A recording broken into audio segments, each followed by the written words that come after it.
E o pensamento é o fundamento. Eu ganho o mundo sem sair do lugar. Esse é o trecho da música para o meu convidado de hoje. Pensamento Cidade Negra.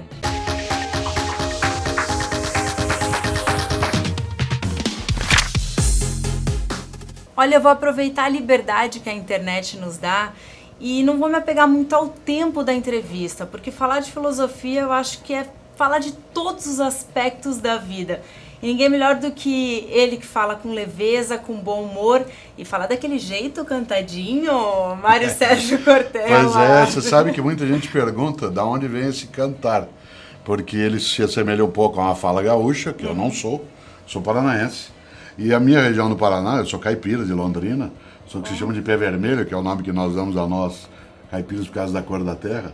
E esse modo de falar, ele veio muito mais por causa de rádio e televisão, esse modo mais cantado em que a gente alonga, né, os fonemas e alonga um pouco as sílabas finais, de maneira que pareça, e acabou ficando uma certa característica. Outro dia eu via a mim mesmo retomando, né, num baú aí, né, as coisas minhas de 30 anos atrás, na fala, e não era ainda desse modo. E hoje acabou virando um pouco, algo que quase parece uma identidade. A pessoa diz assim, eu conheço, você é aquele professor de filosofia que fala cantado. Eu acho gostoso. Com certeza é uma identidade, mas exatamente. Isso é muito bom, é legal. Sim, né? É bom, né? Primeiro ser identificado como professor de filosofia. Afinal de contas, até alguns anos no nosso país, a atividade da filosofia era considerada próxima à vadiagem. Né? A ideia de vagabundagem não era incomum que alguém sempre se espantasse quando alguém se dedicava, homem ou mulher, a esse tipo de atividade. Hoje não. Né? Houve até uma certa situação curiosa, que é filósofos ou filósofos se tornarem mais pops. As pessoas pedirem para tirar uma foto, eventualmente um autógrafo, é algo que às vezes eu brinco, espanta. Você é uma das pessoas que dissemina, acho que é o que mais dissemina a filosofia. Eu sou o mais idoso, né, desses que estão nesse circuito. Você, lá atrás, você previa isso? Você Não, queria de maneira isso? alguma. Queria sim, porque eu sou alguém que lida com a docência, eu sou professor há 44 anos, e a docência é uma forma de comunicação. Como eu sempre atuei também em rádio e TV, a noção da sala de aula como sendo expandida, e o mundo digital o trouxe, né, com a grande significação, permitia que eu pudesse ter uma audiência que fosse mais expressiva. Essa audiência mais expressiva, ela se deu, né, quando o mundo digital veio à tona, mas eu não imaginava, há 40 anos, por exemplo, né, que isso seria um dia possível ou viável, ao contrário. E se você observa, pessoas hoje que, no campo da filosofia, são capazes de se comunicarem em grandes modos de mídia, isto é, dentro das redes sociais, dentro do campo, né, daquilo que é o mundo digital, é curioso porque são pessoas até com mais idade. E uma parcela significativa do nosso público tem menos de 18 anos. E eu sei porque quando a gente levanta um pouco o perfil nas redes sociais nas quais eu tenho alguma presença, qual é a faixa etária, pega-se uma faixa etária muito significativa, né? Digamos por volta de 25% a 30% de pessoas com menos de 18 anos, o que é um indicador, né, de que aquilo que se desejava, mas que não se tinha nenhuma ferramenta para fazê-lo, que era tirar as paredes. Você acredita que as pessoas buscam mais a filosofia por achar que, conhecendo a si mesmo, você acha mais a solução dos seus problemas? A gente tem várias questões envolvidas no mesmo tópico. O primeiro deles, a gente precisa cuidado para não banalizar a filosofia, especialmente nós, que fazemos a divulgação.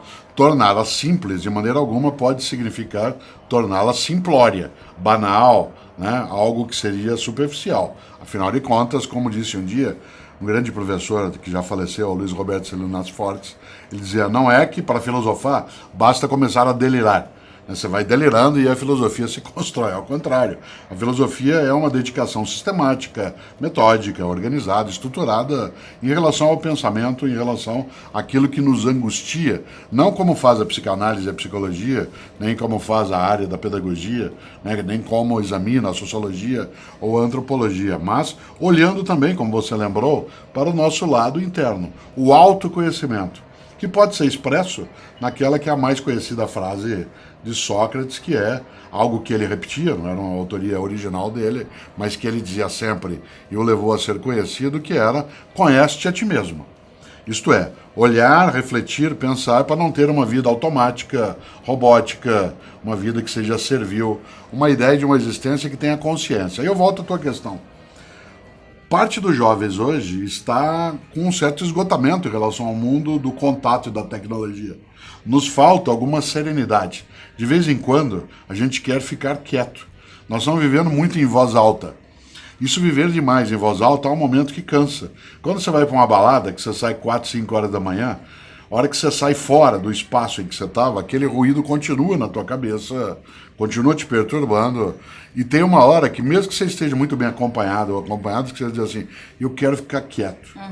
E aí você senta, nem que seja uma praça, um lugar aprazível, até dentro do teu quarto, ou algum lugar que você possa repousar, né, e amainar, serenar um pouco essa turbulência do cotidiano. Pois bem, algumas pessoas encontram na filosofia uma certa maneira de acalmar, não de conformar, mas de acalmar essa turbulência do dia a dia e começar a pensar em coisas que também têm importância.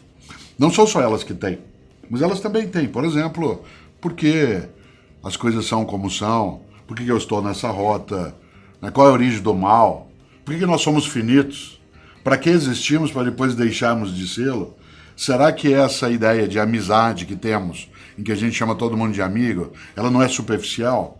Essas perguntas, que em tese pareceriam pouco práticas, elas mexem muito com a nossa capacidade de construir a nossa própria identidade. E nesse sentido, há sim uma parte dos jovens hoje que busca isso. Dos meus 38 livros que fiz até hoje, né, tem 2 ou 3 deles que têm uma presença muito forte com jovens ou crianças que querem se perguntar coisas, querem refletir. E a tarefa, né, do professor de filosofia, ou de quem com ela lida, auxiliar isso. Não de dizer faça isso, e nunca dizer pense isso, mas dizer pense nisso, pense nisso. Pense nisso é diferente de dizer pense isso, porque pense isso é uma determinação, pense nisso é um convite, né, à reflexão. Você acha que o momento tem sido mais procurado esse tipo de reflexão, de pensamento, do que antigamente, por exemplo? Mas agora, nos últimos 30 anos. Menos do que, por exemplo, em alguns momentos anteriores da história do Ocidente, em que nós não tínhamos tantos atrativos externos a nós. Isto é, numa sociedade em que não havia tanta demanda externa de chamamento, né, em que você ficava mais recolhido, às vezes, ao teu território doméstico, as cidades eram menores, a gente não tinha tanta agenda, né, para as coisas. A dedicação, a leitura, a reflexão, a música, ela era um pouco mais intensa. Evidentemente que há um tempo também em que o número de pessoas que tinha acesso a esse mundo da literatura, né, da cultura letrada, era menor. No momento em que nós temos hoje, nos últimos 30 anos, uma disponibilização tecnológica que oferece pontes para várias formas de existir no mundo, há uma certa forma de incômodo também, que é fazer com que as pessoas se preocupem com algo que é a necessidade de olhar a vida enquanto ela passa, para não olhá-la depois que ela já passou. Isto é, prestar atenção também no momento, mas não perder a perspectiva da história de cada um e cada uma. Uma frase que diz cada vez mais é: a vida está passando muito rápida. Claro, é verdade. Nós temos uma aceleração, né, de convivências e compromissos. E nos falta, e a filosofia, vez ou outra, pode oferecer, né, algumas perturbações positivas, nos falta momentos em que a gente comece a pensar a razão daquilo que se faz, em vez de apenas se fazer. Né? Isto é, uma existência, como eu dizia há pouco, que não seja banal, fútil, que você vai vivendo, né? E um dia cante como Chico Buarque: vida, minha vida, olha o que é que eu fiz. Né? É preciso fazer a observação, né? E a filosofia pode colaborar. Não é a única coisa que faz isso, ela não é boa sempre. Muita gente acha que a filosofia é boa por si mesma, não o é. O nazismo tinha seus filósofos, as ditaduras têm os seus filósofos. Hoje em dia, uma situação que a filosofia pode não ser boa. Em que você entende a filosofia como sendo uma norma de conduta exclusiva, em que se diga este pensamento deste autor ou desta linha é o único pensamento que tem validade e o restante é descartável. Isto é, o exclusivismo temático. Isso é negativo. Mas acho que não só na filosofia, tudo que é... Sim, mas na filosofia isso é mais usual por conta do encantamento que ela tem de se aproximar da ideia de verdade. A filosofia também pode ser negativa como apresentação quando ela deixa de localizar historicamente aquele pensamento tal como ele foi produzido. Por exemplo, quando Aristóteles diz, né, na sua obra sobre ética, que se a gente observa a natureza, nós veremos que sempre o macho tem o domínio sobre a fêmea. Eu não posso olhar de agora e dizer, mas esse Aristóteles é um machista, né? Ele é alguém que tem que ser colocado fora. Ao contrário, eu tenho que olhá-lo lá no século, né, IV a.C., naquela sociedade. Assim, na Bíblia também, Sim, por exemplo, que qualquer a gente lugar. tem que trazer para o tempo de hoje, né? Sim, se você olha um dos mandamentos da lei mosaica, que a comunidade judaica legou, né, por intermédio da sua religião, um dos 10 mandamentos, né, alguns lugares é o 9º, outros é o 10º, ele diz não cobiçar a mulher do próximo na versão atual. Mas na versão original, isto é, no modo como ele foi escrito, né, há pelo menos, né, 2.500 anos, ele está escrito não cobiçar o boi, a terra e a mulher do próximo. Porque o mandamento, naquele momento, se refere à propriedade, e não à fidelidade. Depois ele vai sendo transmutado. Se a gente não olha as coisas no tempo em que elas nascem, a gente já as compreende mal. Quando eu digo isso, eu não quero dizer que então vale qualquer coisa. Eu quero dizer que as coisas valem no tempo em que elas vêm à tona, com aquela perspectiva. Nesse sentido, a filosofia também. Né? A filosofia também tem as suas artimanhas de captura. Ela é extremamente sedutora em várias situações, e eu posso usar a reflexão filosófica para auxiliar a liberdade de pensamento de alguém ou para aprisioná-la. Eu posso conduzi-la de maneira que ela pense, né, na minha direção, inclusive porque quem é da área de filosofia é, às vezes, treinado, né, para a utilização de raciocínios que são um pouco mais rápidos, ou até que a gente chama de silogísticos, né, que levam a engano. Por exemplo, viro eu para você e diz assim, todo londrinense é mentiroso, e eu sou londrinense. Isso é verdade ou não? Se é verdade que todo londrinense é mentiroso, eu estou dizendo uma mentira. Portanto, Meu os londrinenses Deus. não somos mentirosos. E se nós não somos mentirosos, dizer que todo londrinense é mentiroso é uma verdade. Né? E se é uma verdade, então esse tipo de dilema ou trilema que se coloca, ele é fácil de você iludir pessoas. Isso que eu brinquei agora é uma frase antiga da filosofia, não se fala de Londrina, se falava de Creta. Né? Todo cretense é mentiroso. Ou você induz as pessoas, nosso raciocínio no Ocidente, ele se dá, né, de modo em que a gente compõe, né, isso no nosso desenvolvimento, inclusive do ponto de vista mental, se compõe de blocos em que você vai organizando, né, por sentenças. Por exemplo, nós trabalhamos muito com exclusão. Pergunto eu para você, ou chove ou não chove? Digo eu a segunda frase, não chove. Logo, o que você conclui? Chove. Né? Olha só, ou chove ou não chove. Não chove, logo... Você diz chove, e não é verdade, se não chove, não chove. É. No entanto, você Mas eu é ia falar, induzida. faz sol, Isso, por exemplo. você é induzida a uma reflexão que pode ser perturbadora. Então, toda ferramenta mental, ela pode servir para capturar alguém de maneira a aprisioná-lo, né, ou pode servir para que ele use aquilo, né, como um instrumento de autonomia, de emancipação.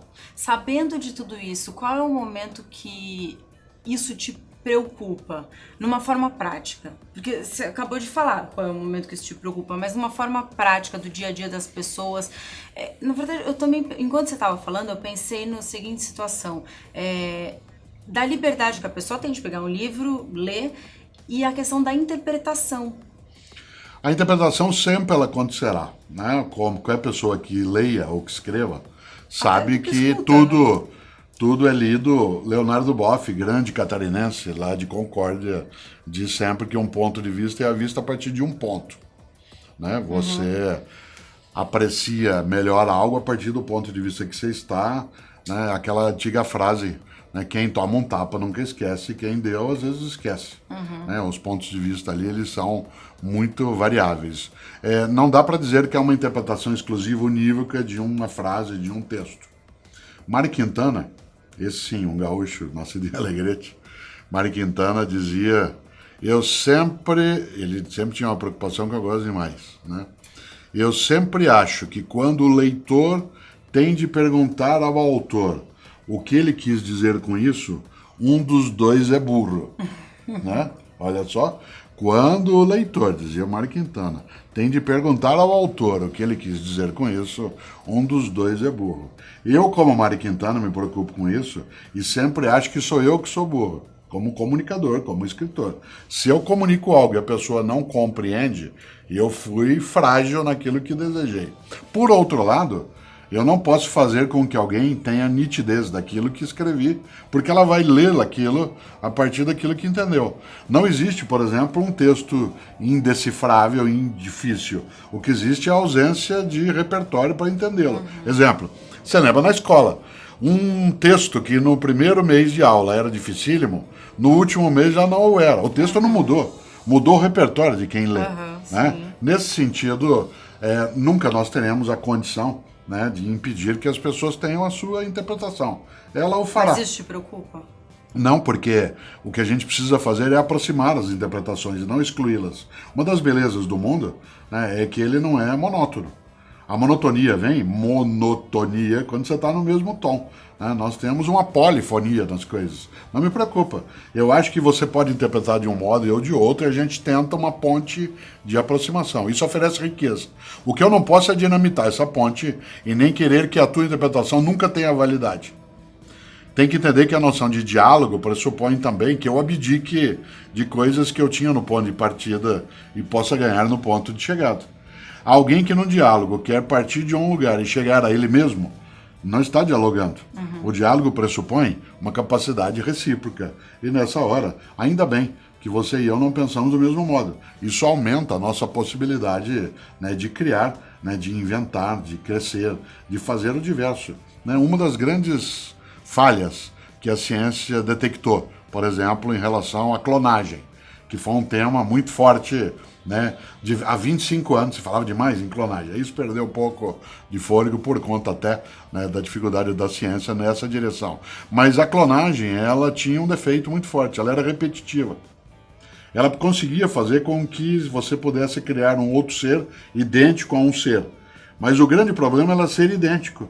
Porque uma das coisas boas do desenvolvimento é que você vai mudando, alterando aquilo que existia. E nem sempre você carrega o que era danoso. Você pode descartar e carregar uma coisa que seja agora melhor, uma vantagem competitiva para pensar em termos de evolução biológica. Ora, no campo do pensamento a mesma coisa vale. Uma das coisas boas é que você não entrevista as mesmas pessoas dos mesmos temas sobre os mesmos assuntos o tempo todo. Isso aumenta. Um jardim é bonito porque ele é múltiplo. Se quando é só um tipo de planta, é belo no primeiro impacto, depois é monótono. O mesmo vale para o pensamento. Você acha que as pessoas complicam as coisas? Várias vezes. E né? por quê? Porque uma das formas de você ter a complicação como resultado é a ausência de explicação no ponto de partida. Né? Até há uma brincadeira aí que eu gosto de lembrar, né? Eu gosto muito de etimologia, que é de origem das palavras. Você usa uma expressão que é complicar e eu falei em explicar. Né? Plicar ou plicare, né, no indo-europeu, naquele que depois gerou o latim, o grego, significa dobrar, né? Dobra. Por exemplo, quando você tem duas dobras, chama duplex ou duplicado. Quando eu dobro de novo, eu complico. Né? Quando eu dobro para dentro, eu implico. Né? Quando eu dobro de novo, eu replico. Olha que coisa curiosa. Mas tem uma outra coisa. Quando eu desdobro, eu explico. Ex de tirar para fora. Ora, você complica quando você não é capaz de explicar. Quando você é capaz de desdobrar, de aquilo ficar nítido, você não tem necessidade de deixar aquilo travado, complicado. E nós complicamos, sim. Mas a complicação resulta da ausência de uma explicação para si, feita por si mesmo ou por si mesmo, ou vindo de outra pessoa. Né? Nós somos seres complexos. Né? E nós não podemos, de maneira alguma, esquecer que se de um lado isso perturba o nosso cotidiano, de por outro lado também nos oferece uma riqueza imensa, né, de capacidades. Né? Nós somos inquietações. Nós somos capazes de criar porque a gente tem uma inquietude em relação às coisas. Né? A gente acha que dá para fazer de outro modo. Né, que há outras paisagens. Nós somos muito inquietos em relação a isso. Por exemplo, você pega um período de parada, de férias, de feriado, quem mora na montanha quer ir para a praia, quem mora na praia quer ir para a montanha, quem está na cidade quer ir para o campo, quem está no campo quer vir para a cidade.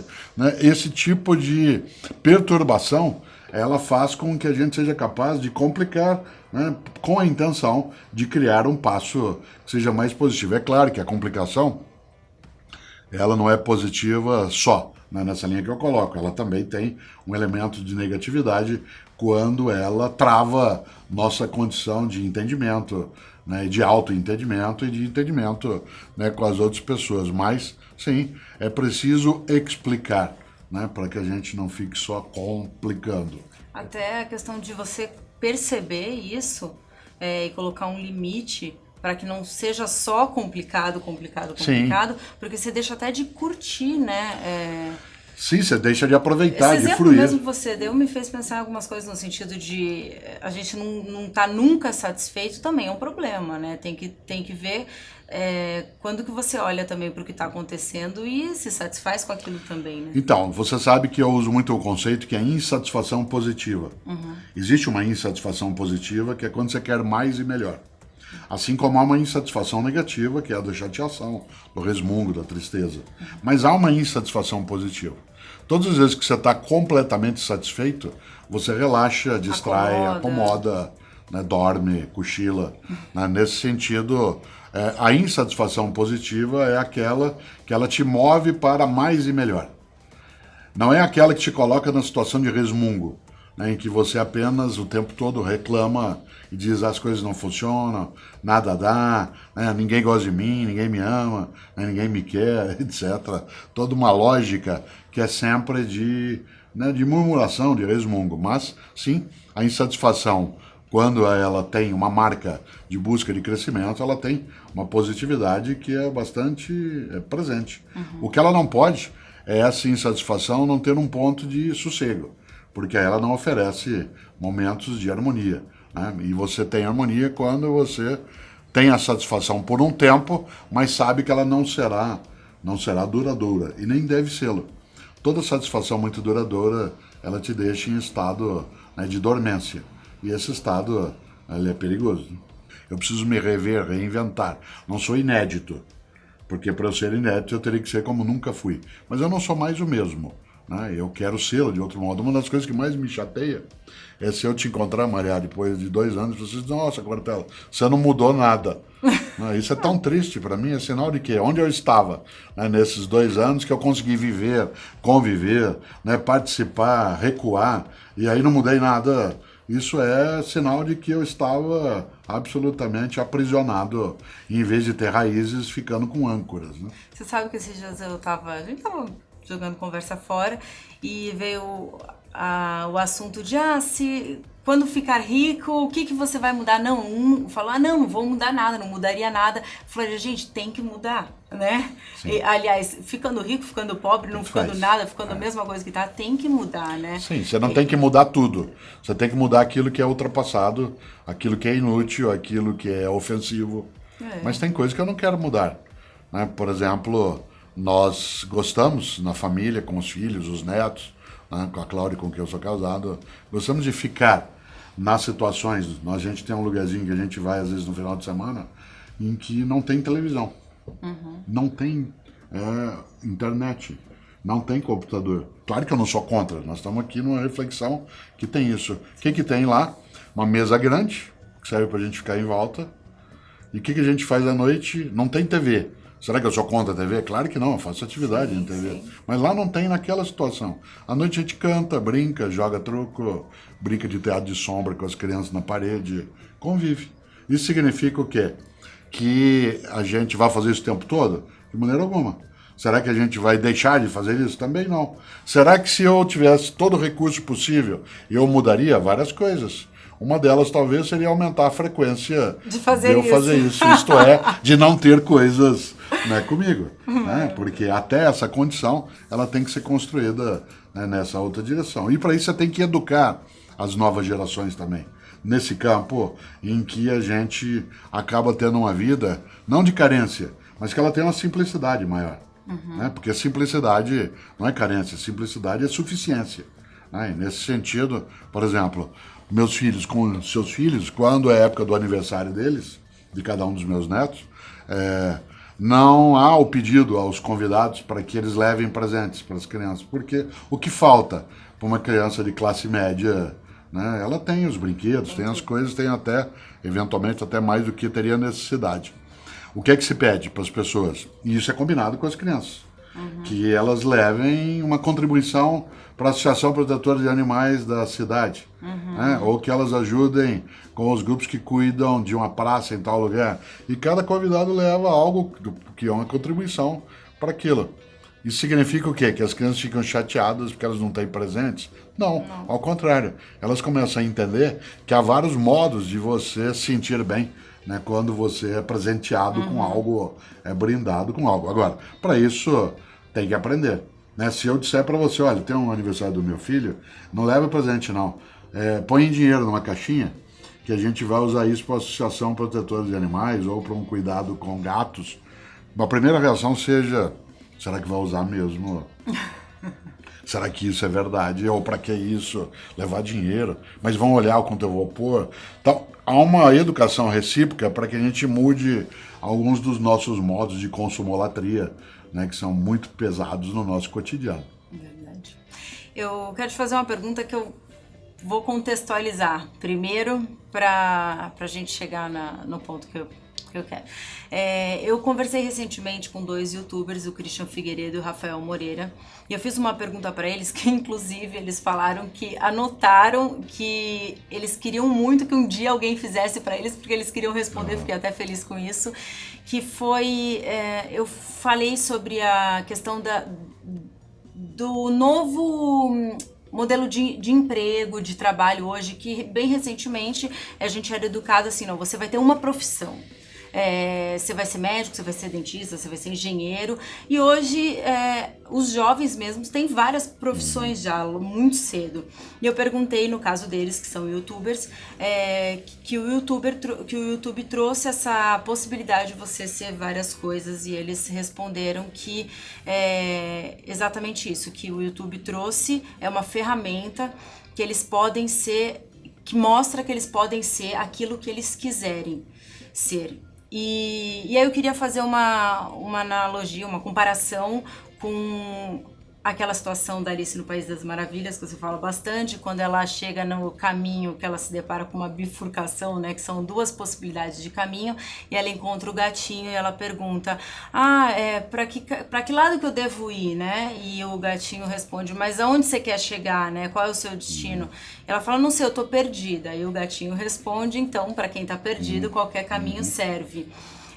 Você acha que as pessoas estão mais pro lado do fazendo várias coisas porque estão nessa liberdade de poder ser aquilo que quer, ou porque estão perdidas como Alice? Não, acho que há uma diferença entre você ter a possibilidade de ser flexível e a de ser volúvel. Uma pessoa flexível é aquela que é capaz de alterar a rota e ela pode alterar aquilo que está fazendo. Publio Ciro, né, que é um antigo pensador latino, dizia um plano que não pode ser mudado não presta. Né? E nesse sentido, eu tenho sim uma rota para as coisas, você tem, mas eu posso alterá-la. O que a gente tem hoje é mais opção. Isto é, hoje os trilhos não são mais os únicos naquela mesma direção. Por exemplo, quando eu fui fazer filosofia há mais de 40 anos, você imagine, né? Meu pai era diretor de banco, quando perguntado que curso você vai fazer, diz filosofia. Isso tinha um impacto naquele momento, porque isso não seria parte daquilo que você imaginaria. Mas eu não tinha tantas outras escolhas. Hoje não há uma coincidência mais direta entre graduação e carreira. Eu posso ter uma graduação ou não tê-la e seguir carreira num ponto. Mas vamos voltar um pedaço. Embora a gente tenha essa possibilidade múltipla, não dá para todos terem a mesma possibilidade no múltiplo. Isto é, não dá para todo mundo ser youtuber, senão não haverá por que sê-lo. Certo. Certo? Embora ser um youtuber hoje, eu, por exemplo, tenho um canal no YouTube, tenho no Instagram, tenho coisas no Face, tá nas redes, tem essas atividades. Mas não dá para todos fazerem porque, né, se todos estiverem nessa única direção, nenhum de nós será necessário. Né? Existe uma coisa nesse campo, que é imaginar que isso será talvez um movimento passageiro. Em relação não a isso da profusão de possibilidades, né, mas da possibilidade das pessoas fazerem aquilo que outros estão fazendo. Isto é, há uma certa repetibilidade também nisso. Né? Não, o que eu quero fazer hoje? Eu quero ser youtuber. E você? Ah, eu também. Né? Mas você acha que essa possibilidade deixou um pouco algumas pessoas perdidas? Ela deixa várias, porque ela acaba oferecendo, né, algo que a gente não tinha antes. Você tem mais escolhas hoje. Por que você tem mais escolhas? E mais acesso, né? Eu vou dar um exemplo que não tem a ver com a tua idade, nem de muita gente que nos assistirá, e tem a ver com os outros, com gente que nos vê agora nesse diálogo. Até há 40 anos, você ia a um restaurante hoje, almoçar, você tinha o prato do dia. Certo. Prato do dia. Então, numa cidade como São Paulo, que é a cidade que eu moro, na segunda era virada paulista, né? Na terça era macarrão com frango, na quarta era feijoada, na quinta, né, você tinha bife a rolê e na sexta pescada com purê, certo? Ó, prato do dia. Você não chegava no restaurante e perguntava o que tem para comer, que havia o prato do dia. Hoje nós temos o self-service. Qual é o prato do dia? Todos. Como é que eu escolho? Tem que ter critério. Gente que não tem critério não consegue comer comida self-service, porque ela mistura. Ela pega um pouco de uma salada com outra coisa, na hora de pegar prato quente, ela põe um pedaço de peixe com um pedaço de carne, com um pedaço, né, de batata, ainda joga estrogonofe e põe batata palha. Põe batata palha em cima. Claro que self-service é uma coisa inteligente, desde que eu tenha critério. Volta a tua questão no ponto de partida. Será que nós temos gente hoje mais confusa pelo excesso de caminhos? Vários. Mas será que isso é melhor do que era antes, quando não havia escolha? Sem dúvida. Porque antes não é que eu não tinha gente confusa, eu não tinha a possibilidade de mudar a escolha. Agora é que eu preciso ter mais critério. Antes o critério não aparecia como necessário, não porque eu já os tinha, mas porque eu não tinha outro caminho. Ou era essa rota, ou era essa. Agora não. Agora eu tenho que fazer escolhas. Por isso que a formação de critérios de decisão, ela é um componente forte para a formação de pessoas nos tempos atuais.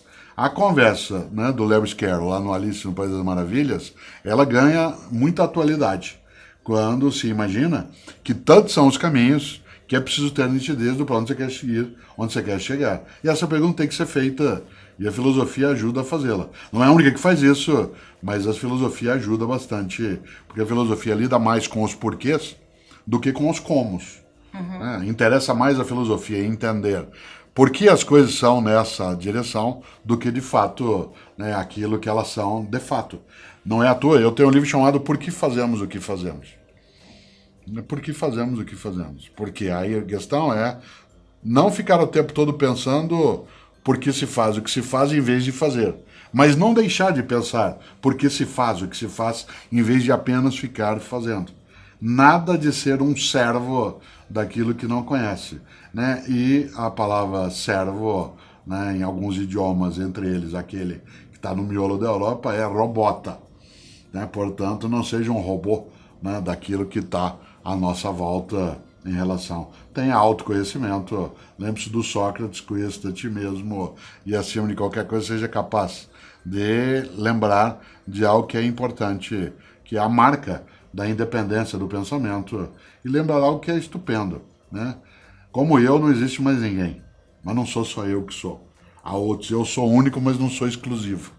Não há ninguém no universo como eu, mas eu não estou sozinho no universo. Por isso, o lado mais forte é pensar nessa possibilidade de fazer as pontes da vida e, entre elas, entender o mundo da tecnologia como sendo um mundo cuja prioridade terá de ser a aproximação e não a exclusão. Uma coisa que eu penso muito, eu falei, não, preciso falar sobre isso com ele, é muito fomentada a questão do empreendedorismo hoje, em vídeos no YouTube, em palestras, em várias situações, né? As pessoas incentivam a questão de empreender. Mas às vezes eu penso muito sobre isso. Não é todo mundo que está preparado para empreender. Não é nem preparado. Ninguém está preparado já do ponto de partida para sê-lo. É preciso, para ser um empreendedor, estar preparado. Não é todo mundo que tem disposição para fazê-lo. Exatamente. Né? Porque há pessoas que desejam uma outra rota e elas procuram essa rota. No entanto, hoje o empreendedorismo ele é muito importante porque a gente alterou o modo da nossa economia também. A gente tem um novo mundo de negócios, de modos de presença, né, de oferimento de rendimento. Portanto, empreender hoje é algo que, inclusive, eleva a capacidade econômica, né, de uma sociedade. É que algumas pessoas entendem, né, o empreendedorismo como sendo a resposta para uma pergunta que é muito perigosa, que é aquela que você levantou quando falou, né, o que é que eu quero fazer e onde eu quero chegar. Essa é uma pergunta prévia. Mas tem um outro polo. Pessoas acham que o empreendedorismo responde para ele a questão de eu quero fazer só o que eu gosto. E por isso eu vou procurar só o que eu gosto. Eu costumo dizer que, claro que eu quero fazer só o que eu gosto. Só um imbecil gostaria de fazer o que não gosta. Mas para fazer o que se gosta, é preciso fazer várias vezes coisas que não se gosta. Sim. Um atleta necessita de treinamento, necessita de restrição alimentar, necessita de excesso alimentar em algumas coisas. Uma pessoa que escreve, como é também o meu caso, é claro que é gostoso escrever, eu gosto de fazê-lo, mas ter de fazê-lo, refazê-lo, reinventá-lo, voltar, rever, deixar de lado. Cozinhar é uma delícia, é uma das coisas que eu mais aprecio, mas eu não tenho que fazê-lo por obrigação. Mas lavar louça não é uma coisa que eu tenha tanta reflexão afetiva. Há pessoas que gostam de dizer, olha, adoro lavar uma louça, ótimo. Né? Então, nessa hora, empreender como resposta a uma angústia, né, de imaginar que eu vou fazer só o que eu gosto, não é um bom caminho. Empreender, porque você quer criar, você quer elevar, você quer ter autonomia naquilo que faz. Isso, sem dúvida, é um bom passo. Mas é preciso preparar-se, inclusive, para aquilo que é a mudança de rota, porque se todos querem empreender numa direção que é aquela que oferece sucesso nesse momento, ela em breve, se a gente olhar o mercado, ela deixará, né, de oferecer sucesso. Né? Uma das coisas que a economia coloca é o valor pela raridade, né, e não pela presença massiva. Né? À medida que você tem a presença massiva, ela vai perdendo valor, se torna banal. Então é empreender naquilo que é o novo, e não naquilo que é mera novidade. O que você acha das redes sociais, que antes postava muito a questão do tudo perfeito e hoje tem surgido a questão de postar bem o contrário, exatamente as imperfeições? São duas possibilidades que a gente aprende, né? Não pode nem ser teratológico, isto é, monstruoso, ficar o tempo todo expondo só o que é negativo, o que é horroroso, e também não pode fingir um paraíso inexistente. Dependerá do que ela tem, né? Dependendo da tua rede social, aquilo que você procura. Eu, por exemplo, né, na minha página ali no Instagram Cortella Oficial, eu não vou ficar colocando uma cicatriz do joelho que eu operei faz alguns meses. Mas eu coloco também o lugar onde eu estou visitando, a beleza de uma situação. Por que eu não coloco a marca de uma cicatriz? Porque eu não quero. É minha página, eu faço o que eu acho mais adequado. Ah, mas aí você está forjando a realidade. Não, é a minha escolha. O que não se pode é viver na ilusão, naquilo que é a quimera, se supor que você só tem aquilo que é belo. Porque não o é. Agora, essa exposição exagerada do negativo, ela é muito mais uma expiação de culpa, né? Muito mais uma forma, talvez quase psiquiátrica, né, de relação do que, de fato, uma nova tendência. Né? Há pessoas que, mais do que teratológicas, elas são escatológicas, elas querem ir direto, né, para aquilo que é a exposição que choca. Gente que gosta muito de chocar. Tem alguma coisa estranha nesse tipo de obsessão. Porque eu andei me fazendo algumas perguntas quando começou isso, porque é recente, antes era tudo só muito, muito bonito. E criticavam muito essa questão do muito bonito. Começou a falar, tipo, só postam coisas, a vida perfeita e tudo mais. Eu já me perguntava isso porque eu pensava, as pessoas postam quando vai viajar e tá numa viagem gostosa, quando tá com seus amigos, quando tá comendo uma comida diferente. Por que postaria que tá na fila do banco? Por que postaria que tá numa situação chata? Porque quebra a rotina. Quando a rotina é só a exposição da beleza e todos podem expor, não chama mais atenção. Nas primeiras vezes que você recebeu, por exemplo, imagens que alguém te mandou do que ela estava comendo, do paisagem que ela estava, você até prestou mais atenção. Mas houve um momento que todo mundo começou a mandar isso com uma frequência tamanha, que você já não notava mais, você era capaz até de dar um like sem olhar. Certo? Como é que eu chamo a atenção de alguém? Fazendo o oposto. Fazendo uma coisa que seja diferente. Aí, nesse sentido, passou a ser mais atraente para alguns pessoas que têm necessidade, né, de serem notadas. elas serão notadas por aquilo que não se aproxima, né, do óbvio. Mas e aí aí ela começou a sai falar disso. sobre passar a verdade. Aí eu fico me perguntando, será que isso é passar a verdade? Não, Você eu acho dá que esse é um modo ênfase muito pra uma superficial, coisa né, da que- ideia de verdade. Né? Ninguém se mostra de fato. Né? Aliás, ela se mostra também naquilo que esconde. Né? E nesse sentido, há uma certa, como eu dizia, uma certa obsessão, né, de imaginar que a gente tem que ser transparente, né, o tempo todo. E não tem que ser. Existe a privacidade, existe o sigilo, existe a intimidade. Essa exposição contínua de si mesmo, ela é muito negativa, porque ela acaba desnudando de maneira superficial. Né? A pessoa não se mostra de fato naquilo que ela se coloca de maneira contínua. E quando você falava, né, dessas plataformas de mostrar a si mesmo, de ser notado, a primeira delas, há 30 anos, passou a ser de maneira mais intensa o corpo. Quando as redes sociais ainda não tinham essa presença, há 30 anos, a maneira de ser notado em meio à multidão era o corpo por meio da tatuagem. A tatuagem foi a primeira plataforma em que você se destacava. E aí você fez tatuagem, o outro fez, aí você fez mais uma. Porque ter uma, o outro também tinha. Aí você fez a segunda, a terceira, a quarta, e de repente você tem uma pessoa que é tatuada de ponta a ponta e ela se torna invisível. À medida mesmo em que é que nem mural de escola, um mural vazio e um mural lotado, ele é invisível do mesmo modo, você não presta atenção, né, em nenhum dos dois. Hoje, a tatuagem, por exemplo, que para alguns é uma escolha, para outros acabou sendo uma condução para poder dizer, olha eu aqui. A cor do cabelo, a colocação do brinco, a colocação, por exemplo, da argola no nariz, são modos de se destacar. Há várias maneiras de fazê-lo.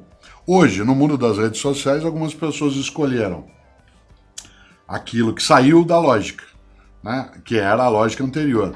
E agora você tem uma hiperexposição do que é negativo, do que é o defeito, né? Do que é o desviado. Mas isso é moda, né? Uma das coisas gostosas de lidar com filosofia é que a gente lida com história, não só com o cotidiano.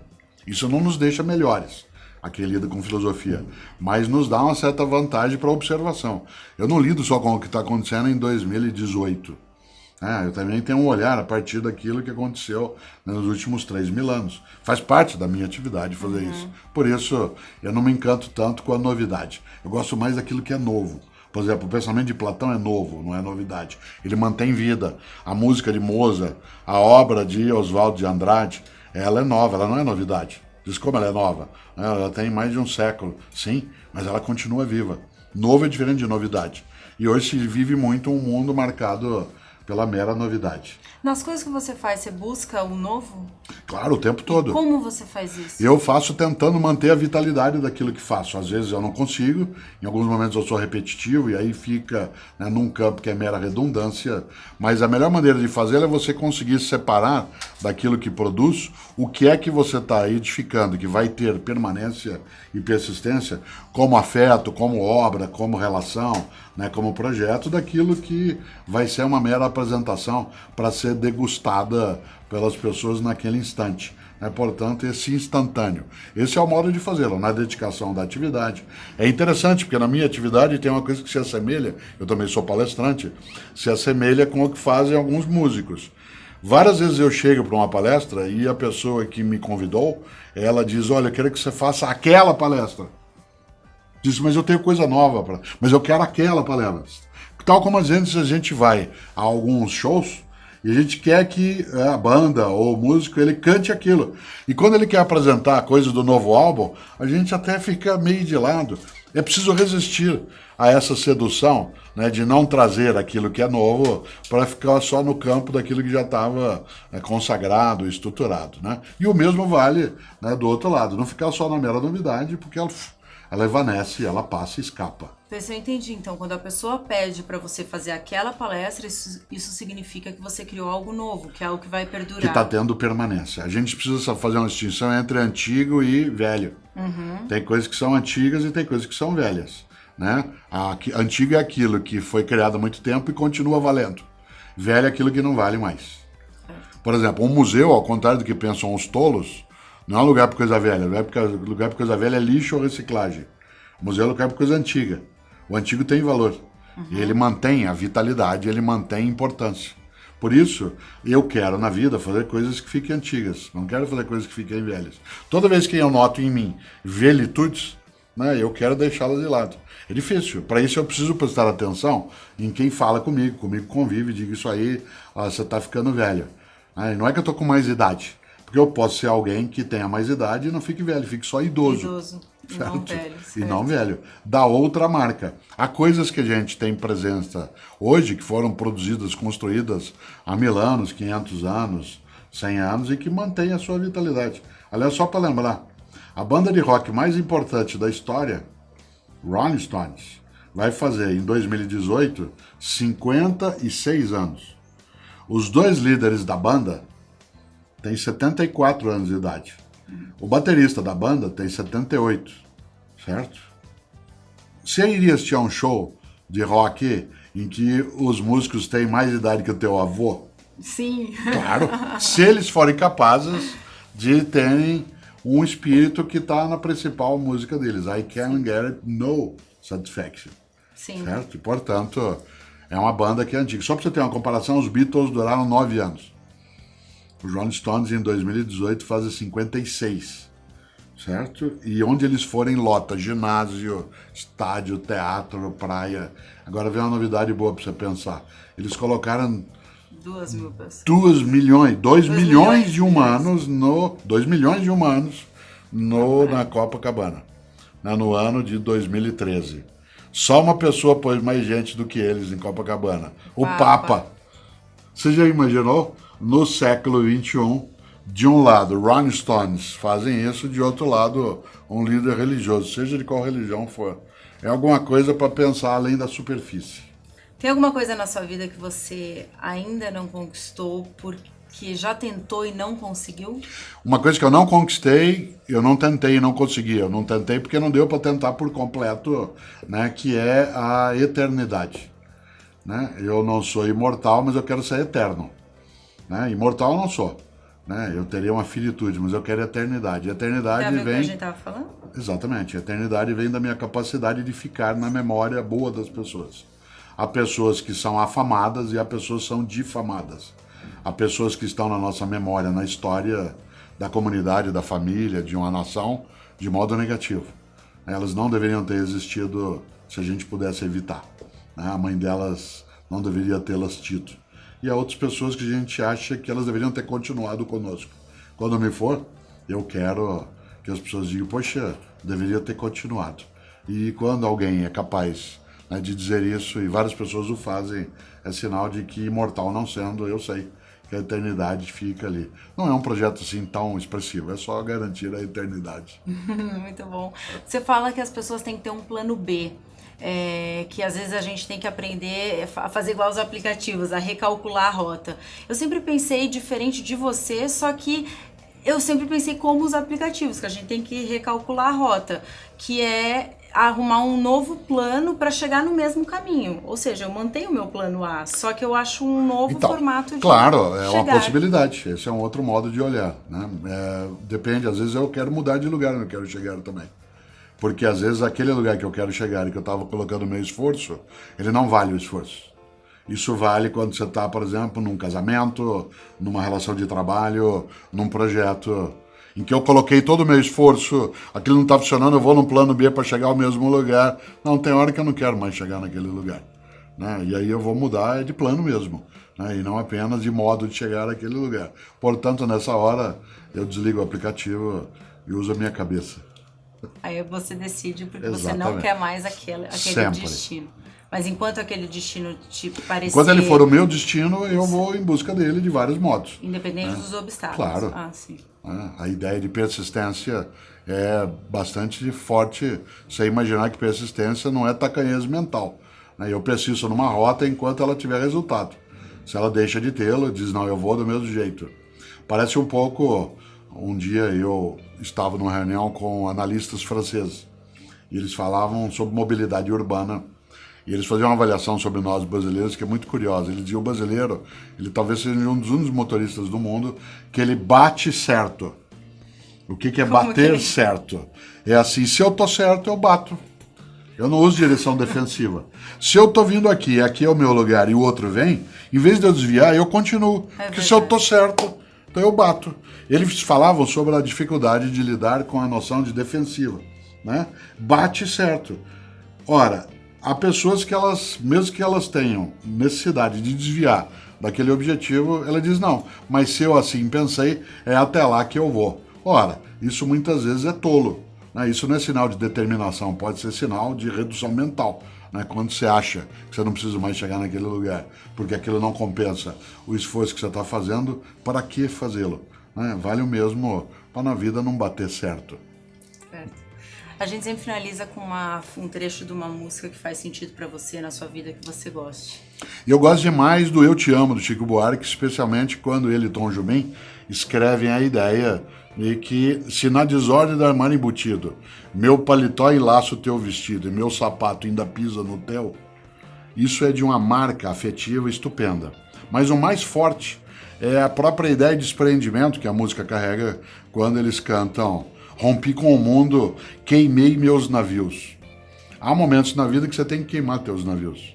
Porque é quando você sabe que é ali que você vai ter que fazer as suas coisas. Porque se você tiver com teus navios à disposição, você pode ter o risco de correr até eles e escapar daquilo que é a tua forma de desejo, a tua forma de convicção. Por isso, se já perdemos a noção da hora, se juntos já jogamos tudo fora, me conta agora como hei de partir.